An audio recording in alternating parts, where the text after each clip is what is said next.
Episode 2: The River of Whispers. The sun was dipping low on the horizon as Nola fastened her travel pack, gazing at the meandering path ahead. Shadows of past ordeals still lingered in her thoughts, but her resolve had only grown stronger. Her next destination was the fabled River of Whispers, a place where the boundary between the physical and the mystical grew razor thin. This was a test she knew she couldn't face alone. Her chosen companions, however, were a curious Lord Keone, a skilled tracker whose steely gaze and sharp tongue often betrayed distrust, was the first to join, albeit reluctantly.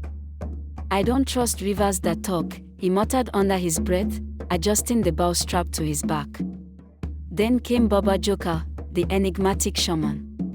Draped in garb woven with symbols whose meanings only he knew, Baba Joka seemed always on the brink of speaking profound truths, or nothing at all.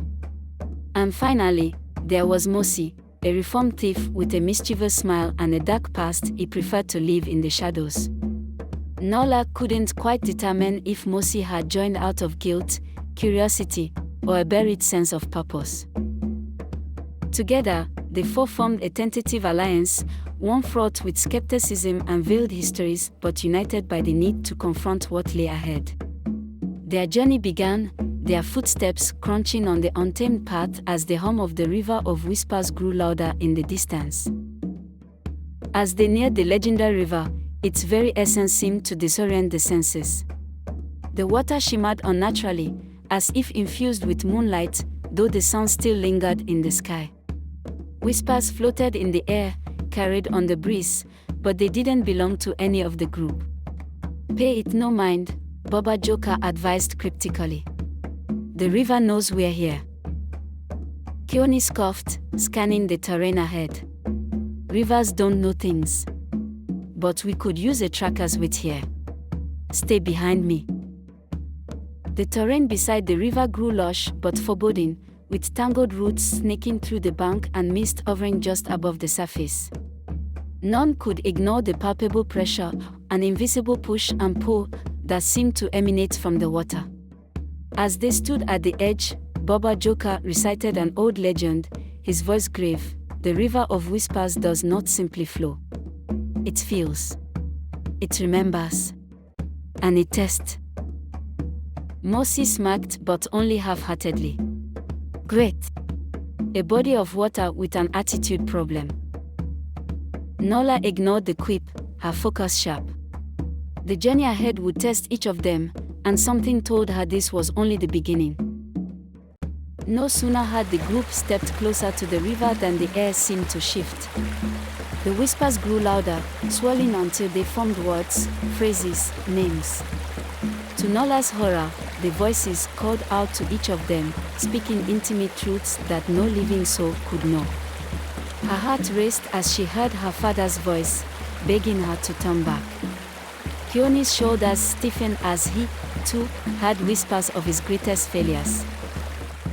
"Don't listen," Baba Joka commanded, gripping his staff tightly. "Illusion is the river's weapon. It probes your mind like a predator." As if on cue, the rippling water began to rise, forming ethereal figures around them. These translucent specters took familiar shapes, bending into memories and fears to challenge each traveler. One shimmering figure approached Keone, mirroring his younger self. Its voice taunted, "Isn't it funny, Keone? For all your skill, you're still the boy who let her slip away." Keone clenched his fist but refused to engage. Nola watched him carefully. "It's testing us," she whispered. "It's looking for cracks." The spirits shifted, now addressing the group as a whole. Their lilting voices posed riddles, layered with double meanings. One riddle echoed particularly loud: "What can hold everything but be empty?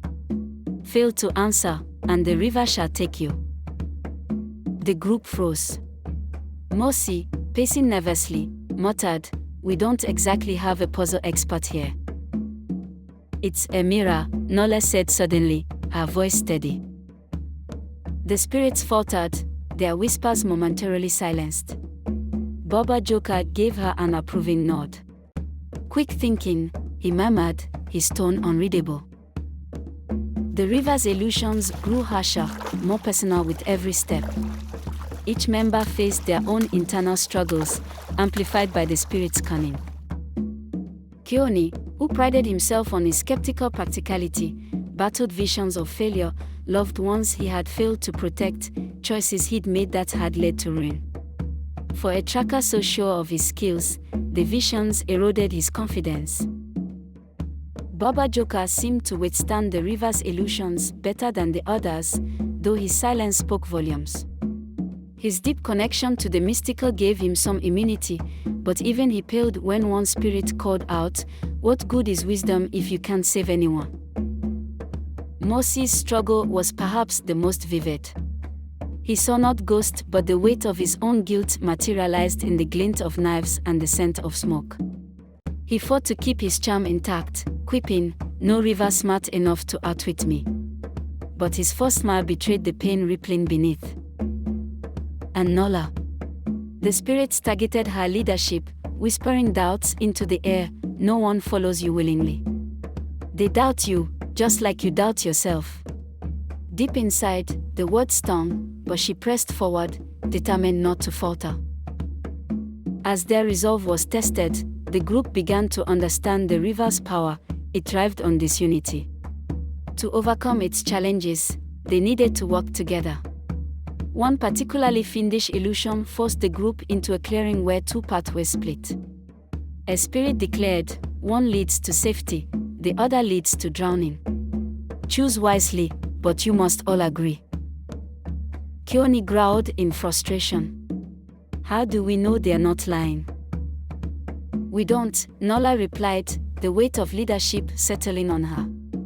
She turned to Baba Joka, who studied the terrain silently. "Any insights?" The shaman closed his eyes and muttered something under his breath before pointing to the path on the left. "The whispers are softer there." Mosi chuckled nervously. "Great. Let's trust the guy listening to voices in his head." Despite their doubts, the group decided to follow Baba Joka's lead. When they emerged safely on the other side of the trail, they shared a moment of relief and, for the first time, trust.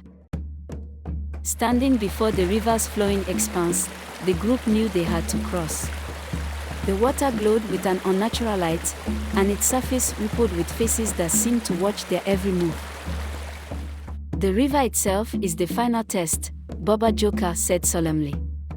"It will probe deeper, perhaps beyond what even you are capable of enduring." Stepping closer, Mosi turned to the others, grinning to mask his unease. "Race you across." "Just kidding, don't look so worried." One by one, they waded into the water. The temperature seemed to shift with every step, freezing, then scalding, while the whispers reached a deafening crescendo. Nola took the lead, clutching her necklace for courage as the water spirits flitted around her. They conjured illusions of her home, her family, her greatest fears, all begging her to turn back. Keone followed, his jaw clenched as memories of loss tried to drag him under. Mosi stumbled, caught in an illusion so vivid it made him scream, a vision of the people he had once betrayed. Without hesitation, Nola turned, grabbing his arm and pulling him forward. "You're stronger than this," she shouted, her voice cutting through the spirit's whispers. Together, and only together, they made it to the opposite bank. As they emerged from the water, the voices faded, the pressure lifted, and the world seemed to exhale with them. Exhausted but alive, the group collapsed onto the grass, staring at the sky. "What in the stars was that?" Mosi finally asked, his voice shaky. "The past doesn't let go easily," Baba Joka replied, leaning on his staff. "But neither must we. The river has given us scars, yes, but it has also given us clarity." Nola wiped her damp face and turned to her companions. "We only made it because we worked together. We are stronger now, but the road ahead isn't going to get easier." As the group dried off and caught their breath, the sun dipped below the horizon. The light of the new moon bathed the land in a silvery glow. Nola scanned the landscape ahead, her sharp eyes catching the silhouette of towering cliffs in the distance. The river let us pass, Baba Joka murmured, his tone grim. But it didn't do so without purpose. What lies ahead will be greater still. The camera pans out, revealing the four travelers standing together, the river behind them and an unknown expanse ahead. Their bond, forged in fire and water, would be tested again. But for now, they had won at least one battle. Don't forget to like this video, share it with fellow adventurers, and tell us your thoughts in the comments below. Your support helps us bring this epic tale to life. And if you haven't already, hit that subscribe button and turn on the notification bell so you never miss a chapter of the Chronicles of Nyoka. Adventure waits. And the whispers, though quieted, will return.